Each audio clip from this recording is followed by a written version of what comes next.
በስመ አብ ወወልድ ወመንፈስ ቅዱስ አሐዱ አምላክ አሜን። ወበእንተ ዝንቱ ኢታንክር እስመ ቤለከ ሀለወክሙ ትትወለዱ ዳግመኛ ልትወለዱ ያስፈልጋችኋል ስላልኩ አታድንቅ። ዮሐንስ ወንጌል ምዕራፍ 3 ቁጥር 7። እንግዲህ እግዚአብሔር እንደወደደና እንደፈቀደ ለዛሬ የምንማማረው እንግዲህ የአብይ ጾም 7ኛ ሳምንት ስለሆነው ስለ ኒቆዲሞስ ነው ማለት ነው። እንግዲህ በቅዱስ ያሬድ ይትበሃል መሰረት የአብይ ጾም ሳምንታት ስያሜ ወጥቶላቸዋል። በዚህ መሰረት ደግሞ 7ኛው ሳምንት ኒቆዲሞስ ተብሎ ይጠራል። ይኸውም የአይሁድ አለቃ የነበረ የኒቆዲሞስን መታሰቢያ የምናስብበት ሳምንት ነው። እንግዲህ እንደ ትምህርታችን ርዕስ አድርገን የወሰድነው ቃል ዳግመኛ ልትወለዱ ያስፈልጋችኋል ስላልኩ አታድንቅ የሚል ኃይለ ቃል ነው። እንግዲህ ይህንን ቃል በዮሐንስ ወንጌል ምዕራፍ 3 ቁጥር 7 ላይ እናገኘዋለን። የቃሉ ተናጋሪ ክብር ይግባውና ጌታችን መድኃኒታችን ኢየሱስ ክርስቶስ ነው። በዚህ ትምህርታችን ይህ ኒቆዲሞስ በቅዱስ ያሬድ ሳምንታት ስያሜ ላይ ጉልህ ድርሻ እንዲኖረው ያስቻለው ነገር ምን እንደሆነ እንደ እግዚአብሔር ፈቃድ ለማየት እንሞክራለን። ከዚያ ደግሞ በዚሁ በትምህርታችን ርዕስ ላይ ያለውን ኃይለ ቃል ምንድነው ወይም በምን ምክንያት ጌታችን ይህን ቃል ተናገረው የሚለውን ለማየት እንሞክራለን። እንግዲህ ከአራቱ ወንጌላውያን መካከል ወንጌሉን በመጨረሻ የጻፈው ነባቤ መለኮት አቡ ቀለምሲስ ፍቁረ እግዚእ የተባለ ቅዱስ ዮሐንስ ስለ ኒቆዲሞስ 3 ቦታ ላይ ጠቅሶ ሲጽፍ እናገኘዋለን። እስኪ ኒቆዲሞስ ማን ነው? በመጀመሪያ ኒቆዲሞስ ማን እንደሆነ አብራርተን ጀምር። እንግዲህ ኒቆዲሞስ ማለት በዮሐንስ ወንጌል ምዕራፍ 3 ቁጥር 1 ላይ እንደተገለጸው ከፈሪሳውያን አንዱ የሆነ የአይሁድ አለቃቸው ዮሐንስ 3:1 ላይ ምን ይላል? ወሐሉ አሐዱ ብእሲ እንፈሪሳውያን ዘስሙ ኒቆዲሞስ መልአኮሙ ለአይሁድ ይላል። ከፈሪሳውያን መካከል የሆነ የአይሁድ አለቃቸው የሆነ ኒቆዲሞስ የሚባል አንድ ሰው ነበረ ብሎ ይጀምራል ዮሐንስ ወንጌሉን ሲጽፍ ምዕራፍ 3 ላይ። እንግዲህ ኒቆዲሞስ ማለት ፈሪሳዊ የሆነ እንዲሁም ደግሞ የአይሁድ አለቃቸው የሆነ እንግዲህ አለቃቸው ሲል ስለ 3 ነገር ነው ብለው መተርጉማኑ ያብራሩታል። አንደኛ በስልጣን ነው፣ ሁለተኛ በእውቀት ነው፣ ሶስተኛው በገንዘብ ነው። በስልጣን ስንል ይህ ኒቆዲሞስ የአይሁድ ሸንጎ አባል ነበር። እንግዲህ አይሁድ ካላቸው ባለስልጣናት መካከል አንዱ ነው ማለት ነው። ይህንንም በዮሐንስ ወንጌል ላይ ይጠቅሰዋል። በዮሐንስ ወንጌል ምዕራፍ 7 ላይ ኒቆዲሞስ በአይሁድ ሸንጎ አባል ላይ ሆኖ ስለ ጌታችን ሲከራከር ጌታችን ያለ ሕግ እንዳይፈረድበት ምክንያት ሲሆን በኋላ ላይ እንመጣበታለን። በሱ አይተነዋል። በእውቀት ስንል ኒቆዲሞስ ሕገ ኦሪትን መጽሐፍተ ብሉያትን ጠንቅቆ የተማረ ታላቅ ሰው ነው። ሌላው ባለጸጋ ነበር። በእነዚህ ሁሉ ምሉ የሆነ ሰው ነው ኒቆዲሞስ እና ይህ ኒቆዲሞስ እንግዲህ ቅድም እንዳልኩት በዮሐንስ ወንጌል ላይ 3 ጊዜ ተጽፈዋል። የመጀመሪያው ዮሐንስ ወንጌል ምዕራፍ 3 ቁጥር 1 ጀምሮ የምናገኘው ታሪኩ ነው። ይህ ኒቆዲሞስ የተባለ የአይሁድ ምሁረ ኦሪት ወደ ጌታችን በሌሊት እንደመጣ ከመጣም በኋላ ደግሞ ጌታችንን ሲጠይቀው ሲሰማ ሲከራከር እንደነበረ ዮሐንስ በወንጌሉ ዘግቦልን እናያለን። እንግዲህ ኒቆዲሞስ ስለ 2 ነገር ከቀን ይልቅ ሌሊት መምጣትን መርጧል። አንደኛ ወገኖቹ ፈሪሳውያንና ሕዝበ አይሁድ እንዳያዩት ነው። ምክንያቱም በዚያን ዘመን ክርስቶስን የሚከተል ክርስቶስን መሲህ አድርጎ የተቀበለ ሰው ከአይሁድ ምኩራብ እንዲሰደድ አይሁድ ደንግገው ተስማምተው ነበርና ከአይሁድ ላለመገለል ከምኩራባቸው ላለመውጣት ሲል አይሁድ ሳያዩት በማታ ተደብቆ ወደ ጌታችን እየሄደ ይማር ነበር። ዮሐንስ ወንጌል ምዕራፍ 9 ቁጥር 22 ላይ ምን ይላል?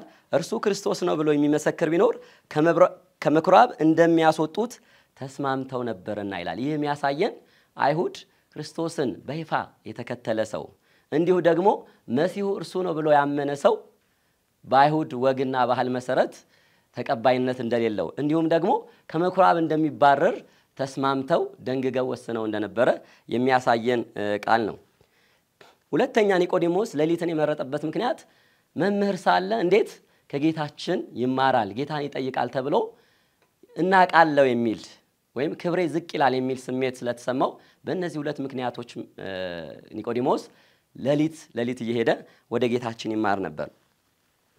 እንግዲህ ኒቆዲሞስ ወደ ጌታችን ሲመጣ ከንግግሩ እንደምንረዳው የክርስቶስን የባህሪ አምላክነት አምኖ አልነበረም ወይም ክርስቶስ የእግዚአብሔር አብ የባህር ልጅ መሆኑን ተቀብሎ አልነበረም።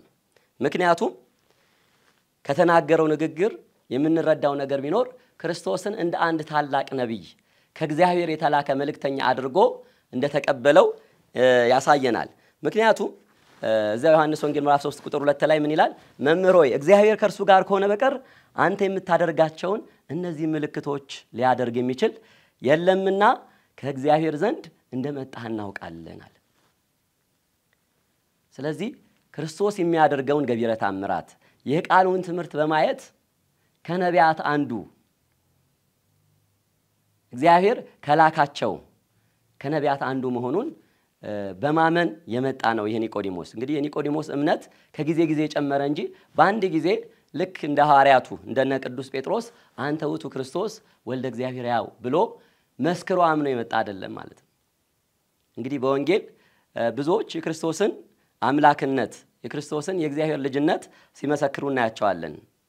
ቅዱስ ጴጥሮስ አንዱ ነው። ናትናኤል እንደዚሁ የክርስቶስን የእግዚአብሔር የባህሪ ልጅነት መስክረዋል። መጥምቁ ዮሐንስ፣ ከሴቶች ደግሞ ማርታ እህተ አልዓዛር አንተ ክርስቶስ ወልዱ ለእግዚአብሔር ያው ብለው የመሰከሩ ናቸው። ነገር ግን የኒቆዲሞስ ምስክርነት ከነዚህ ቅዱሳን ምስክርነት ጋር ስናያይዘው ኒቆዲሞስ የክርስቶስን አምላክነት ገና ያላመነ መሆኑን እናገኘዋለን ማለት ነው። እንግዲህ ስለዚህ ኒቆዲሞስ በመጀመሪያ ሌሊት መጥቶ ጌታችንን በመጠየቁ ከዚያም ደግሞ ጌታችን ትልቅ ምስጢርን ወይም ምስጢረ ጥምቀትን እንደገለጸለት የምናይበት የወንጌል ክፍል ነው ዮሐንስ ወንጌል ምዕራፍ 3። በሁለተኛነት ኒቆዲሞስ በዮሐንስ ወንጌል ምዕራፍ 7 ላይ እንዲሁ ታሪኩ ተጠቅሷል። ይህ እንዴት ነው ብንል ጌታችን መድኃኒታችን ኢየሱስ ክርስቶስ በሚያስተምርበት ወቅት እንግዲህ የአይሁድ አለቆችና የካህናት አለቆችና ፈሪሳውያን ጌታችንን ሊይዙት ይፈልጉ ነበር። ነገር ግን ሕዝቡ ይከተለው ስለነበር ይፈሩ ነበር ይላል። ታዲያ በሕዝቡ መካከል ክርክር እንደተነሳ ጌታችንን እንደ ነብይ የሚቀበሉትና አይ ነብይ አይደለም ሎቱ ስብሐት ይሄ አሳች ነው የሚሉ ሰዎች ስለተነሱ ክርክር እንደተነሳ አውቀው ሎሌዎቻቸውን ወደ ጌታችን ላኩ። ለምን? ጌታን ይዘውት እንዲመጡ ማለት ነው። ነገር ግን የተላኩት ሎሌዎች ወደ ጌታችን በሄዱ ጊዜ ከቃሉ ትምህርት የተነሳ ከሚሰራው ስራ የተነሳ አድንቀው እነሱ ራሱ በትምህርቱ ተማርከው እንዲሁ ተመለሱ ይላል። ከዚያ በኋላ እንዴት አላመጣችሁትም ሲሏቸው አይ እንደሱ ያለ እስካሁን ድረስ እንደሱ ያለ ትምህርት ያስተማረ የለም ብለው ጭራሽ የጌታችንን ትምህርት አድንቀው መሰከሩ ይላል። በዚህ ሰዓት ዮሐንስ ወንጌል ምዕራፍ 7 ቁጥር 48 ላይ እነዚህ የካህናት አለቆች ምን ይላሉ? በሆኑ መላእክት ወንፈሪሳውያን እለ አምኑ ቦቱ ዘንበለ እሉ ጊጉያን ሕዝብ እለ ያምሩ ኦሪትን ከማያውቁ ከነዚህ ህዝቦች ውጪ በእውነት ከፈሪሳውያን ካለቆችስ በእርሱ ያመናለን ብለው ያመኑትን ለማጣጣል ሞከሩ። ክርስቶስን የተቀበሉትን ባለማወቃቸው እንደሆነ ኦሪትን ባለማወቃቸው ክርስቶስን እንደተቀበሉ አድርገው ለማጣጣል ሞከሩ። ታዲያ በዚህ ጊዜ ብቸኛ ምስክር ሆኖ የተገኘው ኒቆዲሞስ ነው። ቁጥር 51 ላይ ኒቆዲሞስ ምን አላቸው? ሕጋችን አስቀድሞ ከእርሱ ሳይሰማ ምንስ እንዳደረገ ሳያውቅ በሰው ይፈርዳልን አላቸው። እንግዲህ የአይሁድ ሸንጎ ነው የተሰበሰቡት በጌታችን በመድኃኒታችን በኢየሱስ ክርስቶስ ላይ ለመፍረድ ነው። የፍርዱ ውሳኔ ደግሞ ኦሪትን በመሻር ከሙሴ ሕግ በመተላለፍ እንዳስተማረ እንደተንቀሳቀሰ ነው። ነገር ግን ከመካከላቸው የነበረው በሁሉ ምሉ የሆነው በእውቀት በስልጣን በገንዘብ መልአኮሙ ለአይሁድ ተብሎ የተጣራ ኒቆዲሞስ ግን ብቸኛ ምስክር ሆኖ ተገኘ። ምን አለ? ኦሪታችን ወይም ሕጋችን አስቀድሞ ከእርሱ ሳይሰማ ምን እንዳለ ሳይጠይቅ መፍረድ ይችላል ወይ ብሎ ያ ሸንጎ እንዲበተን ምክንያት ሆኗል ማለት ነው። እንግዲህ ኒቆዲሞስ ሕግ አዋቂ መሆኑ ጌታችንን ያለ ሕግ እንዳይፈርዱበት እዚህ ጋር ታድጎታል ማለት ነው።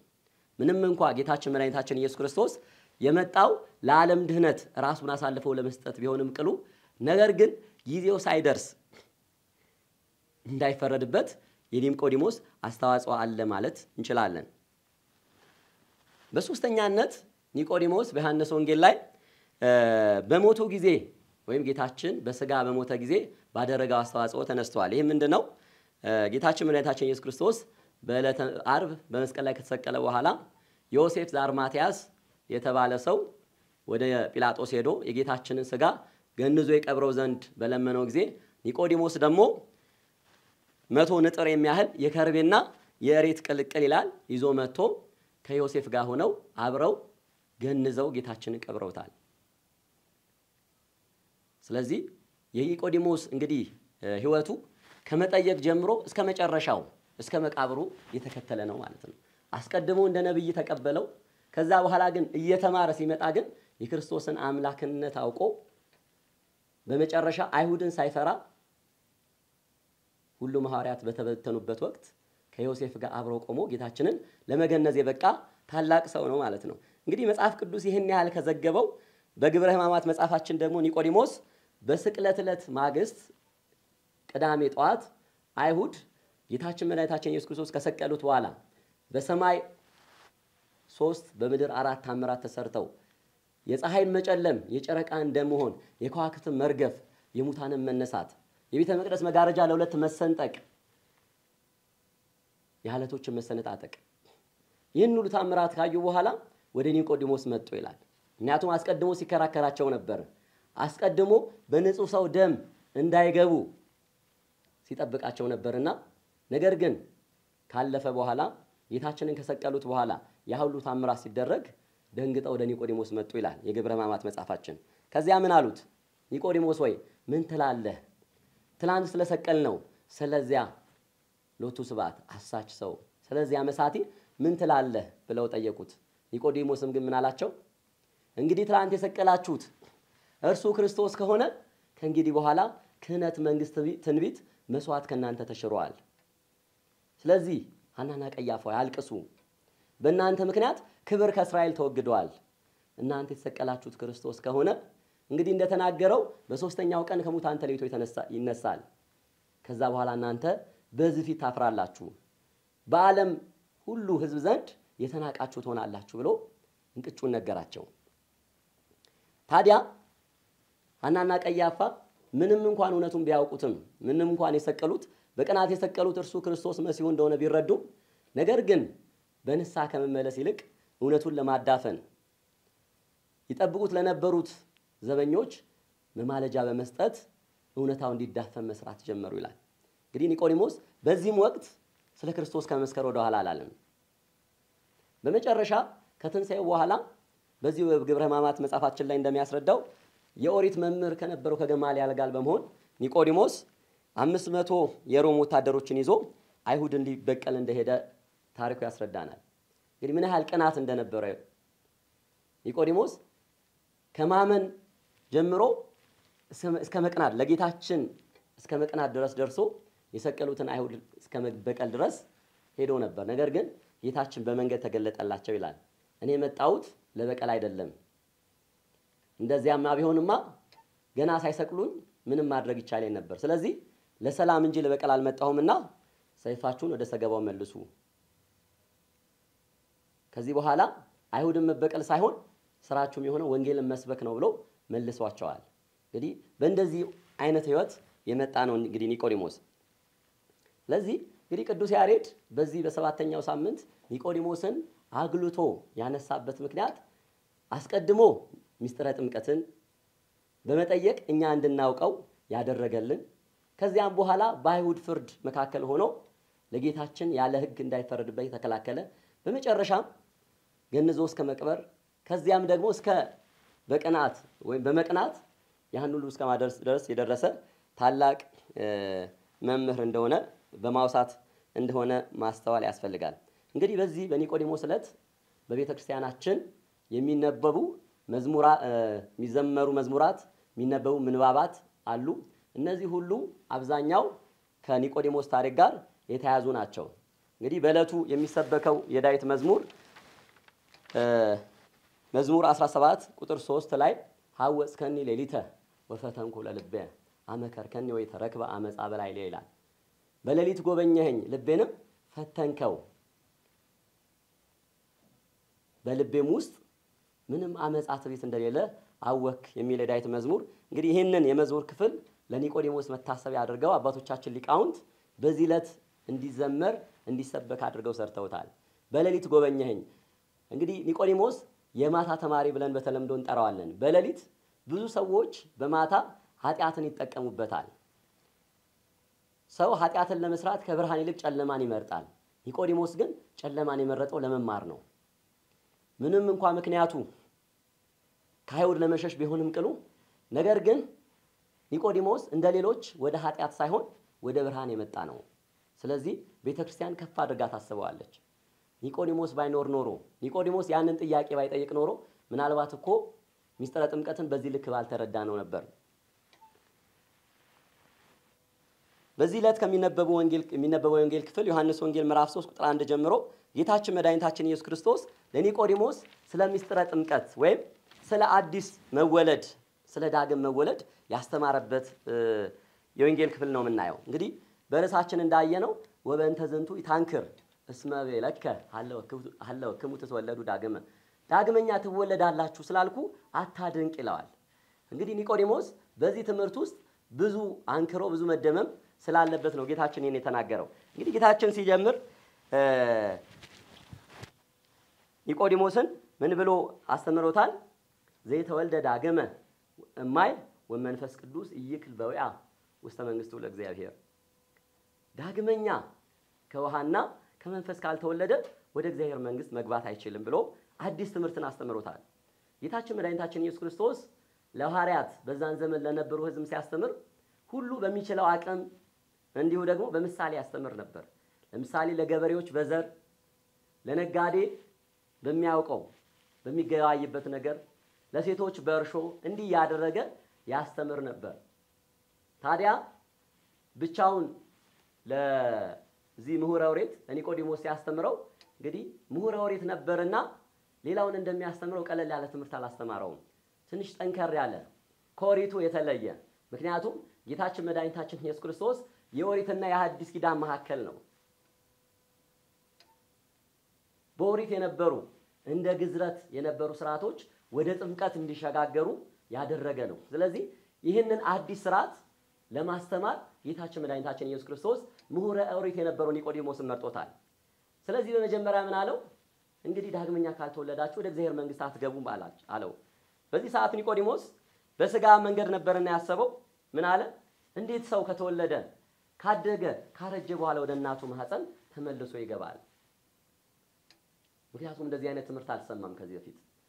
ኒቆዲሞስ ምንም እንኳን ምሁረ ኦሪት ቢሆንም በኦሪት ስለ ጥምቀት የተጻፉትን እንደዚህ አይነት ነገሮች ሳይረዳ ስለቀረ ለሱ አዲስ ትምህርት ነበር። ስለዚህ ጌታችን ምን አለው? ዳግመኛ ትወለዳላችሁ አልኩ፣ የስጋ ልደት አይደለም።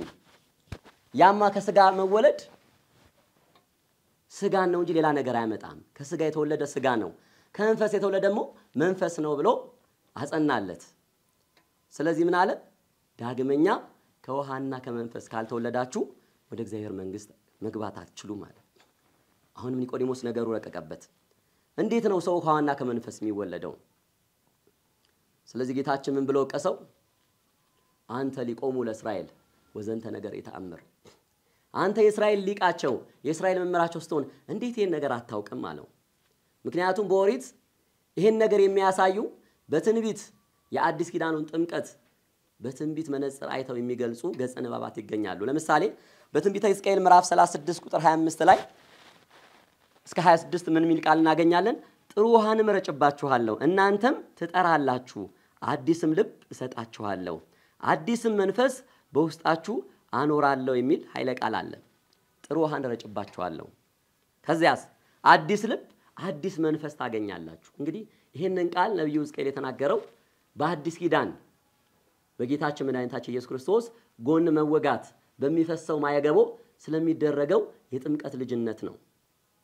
እንግዲህ የጥምቀት ልጅነት በውሃና በመንፈስ ቅዱስ ከአብራ ከመንፈስ ቅዱስ ከማኅፀነ ዮርዳኖስ የምንወለድበት ነው። ስለዚህ ነው ጌታችን ከውሃና ከመንፈስ ካልተወለዳችሁ ሰው በምናየው ውሃ ሲጠመቅ ምን ያገኛል? ከመንፈስ ቅዱስ መወለድን ያገኛል።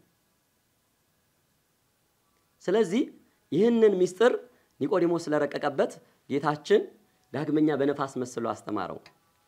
ምን አለው? ነፋስ ወደ ወደደበት ይነፍሳል። ዛፎችን ሲያንቀሳቀስ፣ ዕቃዎችን ሲያንቀሳቀስ እናየዋለን። ነገር ግን ከየት ተነስቶ ወዴት እንደሚሄድ አይታወቅም። የመንፈስም ነገር እንዲህ ነው። አንድ ሰው ከውሃና ከመንፈስ ሲወለድ እንዴት እንደሆነ በዚህ በምናየው አይናችን አሁን በምናስበው ልቡናችን ልንረዳው አንችልም። ይሄ የረቀቀ ነገር ነው ብሎ ከነፋስ ጋር አነጻጽሮ አሳየው። ምክንያቱም ነፋስ ድምጽ አለው፣ ነገር ግን በአይን አይታይም። ዛፎችን ሲያንቀሳቅስ ልናየው እንችላለን፣ ነገር ግን ራሱን ነፋሱን ማየት አይቻልም። ሰውም ከመንፈስ ቅዱስ ሲወለድ እንዴት እንደተወለደ ማየት አይቻልም። ነገር ግን መንፈስ ቅዱስ ሚስጥር ሲገልጽለት ምግባር ትሩፋት ሲያሰራው ደግሞ እናያለን።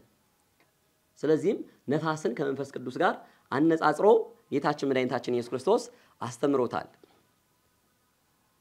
ከዚያ በኋላ ደግሞ እንግዲህ ኒቆዲሞስ አስቀድሞ እንደተነጋገርነው የክርስቶስን የባሪያ አምላክነት አላመነም ነበርና የክርስቶስን የባሪያ አምላክነት እንዲያምን በወረድ ስንል ቁጥር 13 ላይ ምን የሚል ቃል እናገኛለን? ከሰማይ ከወረደው በቀር ወደ ሰማይ ወጣ ማንም የለም ሲለው እናገኛለን። ከሰማይ የወረድኩት የሰውን ሥጋ ለብሼ በዚህ ምድር የተገለጥኩት እኔ ነኝ። በኋላም ደግሞ ወደ ሰማይ ሳርግ የምታዩኝ እኔ ነኝ። ስለዚህ አንተ እንዳሰብከው የእግዚአብሔር መልእክተኛ ሆኜ አስቀድሞ እንደተላኩት እንደነ ሙሴ እንደነ መጥምቁ ዮሐንስ መልእክተኛ ሆኜ አይደለም የመጣሁት። ነገር ግን እኔ የባህሪ አምላክ ነኝ ሲል ለኒቆዲሞስ ይህን ሚስጥር ገልጾለታል ማለት ነው።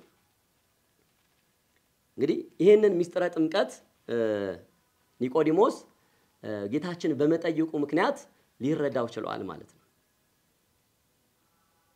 ሚስጥረ ጥምቀት የኦሪት ሥርዓት የነበረው ግዝረት አልፎ የእግዚአብሔር ልጅነት የምናገኝበትን እውነተኛ አማናዊ ልደት ዳግመኛ ልደት የምንጎናጸፍበት መሆኑን ኒቆዲሞስ ስለተረዳ ከዚያ በኋላ የጌታችን ደቀ መዝሙር ሆኖ ቀጥለዋል። ለዛም ነው እስከ መጨረሻው ድረስ ጌታችንን በመከተል እስከ መጨረሻው አይሁድን ሳይፈራ እስከ መገነዝ ድረስ ያደረሰው ይሄ እውነት እንደሆነ ማወቅ ያስፈልጋል ማለት ነው።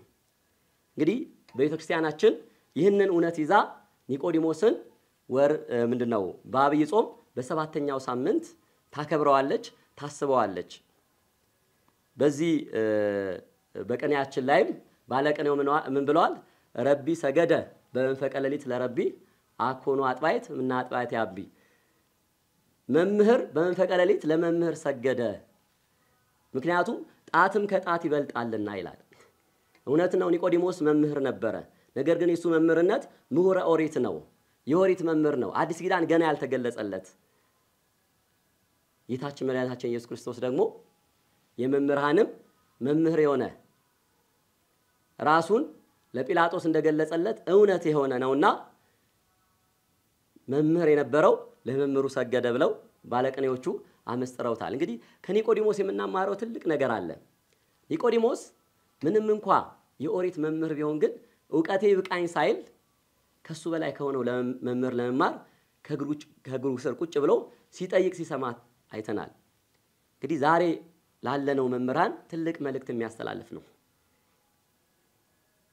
አውቀናል ብለን በቅተናል ጠንቅቀናል ብለን እንዳንቀመጥ፣ ነገር ግን የእግዚአብሔርን ቃል ከተሻሉ ሰዎች እንድንማር የሚያስተምረን ነው ኒቆዲሞስ።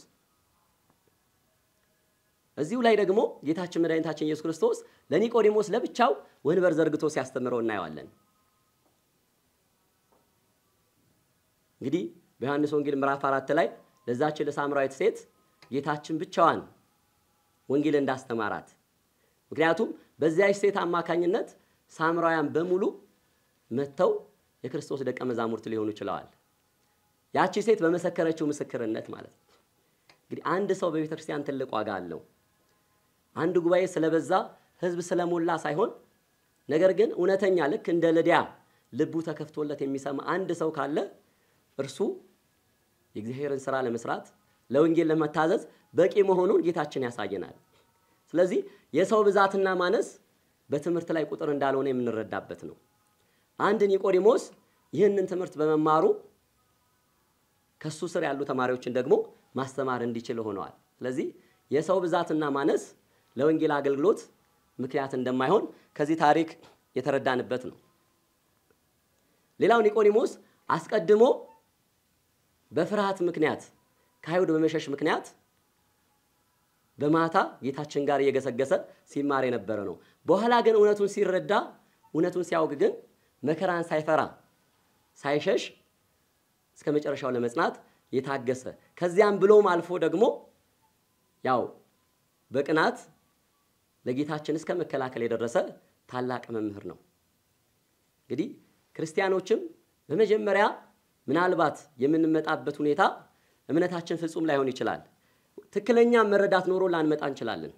ነገር ግን በወንጌል ውስጥ ቆይተን እንደ ኒቆዲሞስ በመጠየቅ በመማር ራሳችንን ካበቃን በኋላ ደግሞ ለተሻለው ክብር ደግሞ እግዚአብሔር ሊያበቃን ይችላልና ሳይሰቀቁ እስከ መጨረሻው ታግሶ መጠበቅ እንዳለብን ከኒቆዲሞስ የምንማረው ነው ማለት ነው። ለዚህ ነው እንግዲህ ነብዩ እግዚአብሔር ዳዊት ቅድም በጠየቀስነው በመዝሙር 17 ቁጥር 3 ላይ ሐወጽከኒ ሌሊተ ወፈተንኩ ለልብየ አመከርከኒ ወይተረክበ አመጻ በላዕልየ ከመ ይንበብ አፉየ ግብረ እጓለ እመሕያው የሰውን ነገር አፌ እንዳይናገር ዋዛ ፈዛዛን ከንቱ ነገር እንዳይናገር አንተ አንደበቴን ጠበቅ ያንም ደግሞ አየኸኝ ብሎ ተናግሯል። እንግዲህ በቤተ ክርስቲያናችን ሌሊት የመከራ ጊዜ ምሳሌ ነው። ቀንን የመልካም ጊዜ ሌሊትን የመከራ ጊዜ አድርገው አባቶቻችን ይሰይሙታል። የሰው ልጅ ብዙ ጊዜ ነብዩ እግዚአብሔር ዳዊት በሌላ ቦታ እንደሚናገረው ሁሉ ጻድቅ በጊዜ ረቱ ይላል። በመልካም ጊዜ ሁሉ ጻድቅ ነው። ሁሉ በመወላለት ጊዜ እግዚአብሔር ጸጋውን ባበዛለት ጊዜ ሀብትን ንብረትን ባተረፈረፈለት ጊዜ እግዚአብሔርን ማመን ቀላል ነው። ትልቁ ፈተና ሰው ባጣ ጊዜ መከራ በበዛበት ጊዜ እግዚአብሔርን መከተል ነው። እንግዲህ ነብዩ እግዚአብሔር ዳዊት ይህን ቃል ያነሳው በሌሊት ጎበኘኸኝ በመከራ ጊዜ ጎብኝተኛል በመከራ ጊዜ እንዳልካድኩ አይተሃል። እንግዲህ ኒቆዲሞስ በመጨረሻው የመከራ ሰዓት ሐዋርያት እንኳን ፈርተው በተበተኑበት ከዮሐንስ በቀር ደጃቸውን ዘግተው በተቀመጡበት ሰዓት እንግዲህ ደፍሮ ይወጣ ነው። እንግዲህ ኒቆዲሞስና ዳዊትን በዚህ ያገናኛቸዋል። ዳዊት መከራን ሳይፈራ ስለ እግዚአብሔር ምክር ስለ እግዚአብሔር ቃል የመሰከረ ነው። ኒቆዲሞስም በመከራ ሰዓት እንኳን ታምኖ የተገኘ ታላቅ ሐዋርያ ነው። ስለዚህ ኒቆዲሞስን በዚህ እንማርበታለን። ምክንያቱም መከራ ሲመጣ ከመሸሽ ከመሳቀቅ ይልቅ እግዚአብሔርን እስከ መጨረሻው ጸንቶ መገኘትን የምንማርበት እንደሆነ ማሰብ ያስፈልጋል ማለት ነው። እንግዲህ በአጠቃላይ በትምህርታችን እንዳየነው ኒቆዲሞስ አስቀድሞ ትምህርቱን ሲያደንቅ እንደነበረ ምክንያቱም ምሁረ ኦሪት ነበርና የኦሪትን ትምህርት በአዲስ ኪዳን መነጽር መረዳት የተሳነው ስለነበረ በብዙ ነገር ሲያደንቅ ነበር። ለዛ ነው ጌታችን ወበንተ ዝንቱ ይታንከር እስመ ቤለከ ሀለወክሙ ትትወለዱ ዳግመ ድጋሚ ወይም ዳግም ትወለዳላችሁ ስላልኩ አታደንቅ ያለው ማለት ነው። በኋላ ግን ከጌታችን እግር ስር ሲማር አስቀድሞ ያነባቸው የነበሩ ገጸ ንባባት አስቀድሞ የተማራቸው የነበሩ የኦሪት ምንባባት ስለ ጌታችን የተነገሩ መሆኑን ተረዳ። ሕዝቅኤል በምዕራፍ 36 ላይ የተናገረው ጥሩ ውሃ ረጭባቸዋለሁ የሚለው ኃይለ ቃል የተነገረው ስለ ጥምቀት እንደሆነ ተረዳ። ስለዚህም ነው ታምኖ እስከ መጨረሻ የተገኘው። ዛሬ ቤተክርስቲያናችን እንደ ኒቆዲሞስ የሆኑ መሪዎችን ትፈልጋለች። በዓለማዊ ቦታ በስልጣን ላይ ሆነው ነገር ግን እውነትን የሚመሰክሩ ሁሉም በአንድነት በእውነት ላይ ሲያድሙ ኒቆዲሞስ እውነትን ይዞ የተገኘ ነው። ዛሬ ቤተክርስቲያን እንደዚህ አይነት ሰው ትፈልጋለች። እውነት በተቀበረበት ሰዓት ብቻውን ለእውነት የሚቆም ያለ ፍርድ ድሃ ይበደል ፍርድ አይጓደል የሚል ኒቆዲሞስ ዛሬም ቤተክርስቲያን ትሻለች። እንግዲህ ቤተክርስቲያን እንድትሻገር ከተፈለገ ብዙ ኒቆዲሞሶች ያስፈልጓታል። ኒቆዲሞስ በዛን ዘመን ለነበሩ የአይሁድ ሸንጎ አባላት ምስክር ሆኗል። ምክንያቱም ከነዚህ ከደካማ ኦሪትን ከማያውቁ ከህዝብ በቀር ክርስቶስን ያመነው የለም ብለው በሚያስተሐቅሩበት ጊዜ ህዝቡን በሚወነጅሉበት ጊዜ ኒቆዲሞስ ብቻውን በክርስቶስ የሚያምን ሆኖ ተገኝቷል። ያ ደግሞ በሌላ አይደለም ቁጭ ብሎ ከእግሩ ስር ስለተማረ ወንጌልን ስላወቀ ነው። ስለዚህ ዛሬም ቤተክርስቲያንን ቅዱስ ያሬድ እንዳለው ሬክዋ አይመርክዋ አፍቀርክዋ አየኋት አወኳት ከዛ ደግሞ ወደድኳት። ቤተክርስቲያንን ማየት በመጀመሪያ መላ ሁለንተናዋን ኒቆዲሞስ አስቀድሞ ጌታችንን በሰሚ ሰማው እንጂ አላወቀውም ነበር። ለዛም ነው የእግዚአብሔር መልእክተኛ ብሎ የጠራው። ከዚያ መጣ እግሩ ስር ቁጭ ብሎ ተማረ አወቀው ያ እንደ መልእክተኛ ሲያስበው የነበረው ያ እንደ ታላቅ ነብይ ሲያስበው የነበረው ፊት ለፊቱ የቆመ መምህር አምላኩ ፈጣሪው እንደሆነ ተረዳ ከዚህ በኋላ ምን አደረገ ወደደው የመውደዱ ውጤት ደግሞ እስከ መጨረሻ መታመኑ አረጋግጠለት እንግዲህ ዛሬም ኒቆዲሞሶች ያስፈልጋሉ ቤተክርስቲያንን በደንብ አይተው ውጪ እንደምትታማው ብዙዎች ያልሆነ ስም እንደሚሰጣት ሳይሆን ሰዎችን ወደ እግዚአብሔር የምታደርስ ከጥፋት የምትጠብቅ ወደ ዘላለማዊ ሕይወት ወደ መንግስተ ሰማያት የምታሸጋግር መሆኗን ቀርቦ አይቶ አውቆ ከዛ ቤተክርስቲያንን የሚወድ ትውልድ ልናፈራ ይገባል እንግዲህ ስለ ኒቆዲሞስ እናስተምር ኒቆዲሞስን ስንዘክር በዋናነት ልናስበው የሚገባው ከኒቆዲሞስ የምናገኘውን የሕይወት ተሞክሮና በዚሁ በኒቆዲሞስ አማካኝነት ደግሞ ጌታችን መድኃኒታችን ኢየሱስ ክርስቶስ ያስተላለፈልን ስለ ዳግመኛ ልደት ከውሃና ከመንፈስ ስለመወለድ ስለሚስጥረ ጥምቀት የተነገረው ትምህርት ነው ማለት ነው ስለዚህ ጌታችን መድኃኒታችን ኢየሱስ ክርስቶስ እንደተናገረው ዳግመኛ ያልተወለደ ከውሃና ከመንፈስ ያልተወለደ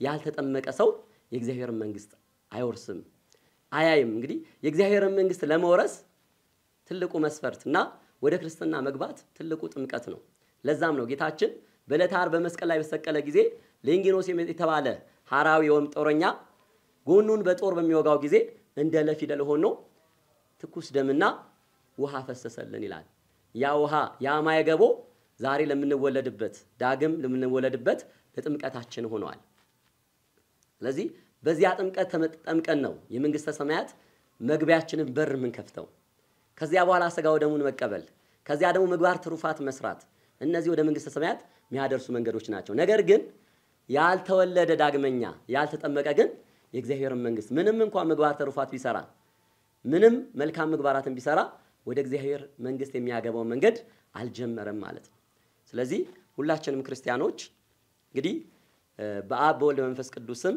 ተጠምቀን ቅዱስ ሥጋውን ክቡር ደሙን ተቀብለን የመዳኑን መንገድ ጀምረናል ወደ መንግስተ ሰማያት የምንገባበት ይሄ ብቻ ግን በቂ አይደለም በኒቆዲሞስ አሰረ ፍኖት መሰረት ሌላ የሚጠበቅብን ነገር አለ ማመኑን ከጨረስ ወደ መታመን ወደ መመስከር ክርስቲያን ማለት ሰማዕት ነው ሰማዕት ደግሞ የሚመሰክር ነው ስለዚህ የክርስቶስን አምላክነት የምንመሰክር በቃልም በተግባርም የምንመሰክር ሆነን መገኘት ይኖርብናል ማለት ነው እንግዲህ አብይ ጾም ሰባተኛው ሳምንት ኒቆዲሞስን ስናከብር በዋናነት እነዚህ ነገሮችን በአእምሮአችን እያሰብን እኛም ደግሞ እንግዲህ ጾሙም እየተፈጸመ ነው ከዚህ በኋላ የሚቀረን የሕማማት ሳምንት ነው እንግዲህ በሕማማቱ አብረን ታመን ክርስቶስ ለኛ ያዋለውን ውለታ ለኛ የከፈለውን መስዋዕትነት እያሰብን ደግሞ ኃጢአታችን በንስሐ እየተመለስን ወደ እግዚአብሔር የምንቀርብበት መሆን ያስፈልጋል ዳግመኛ ልትወለዱ ያስፈልጋችኋል ስላልኩ አታድንቅ ይቆየን ያስተማረን ይመከረን እግዚአብሔር አምላካችን ስሙ የተመሰገነ ይሁን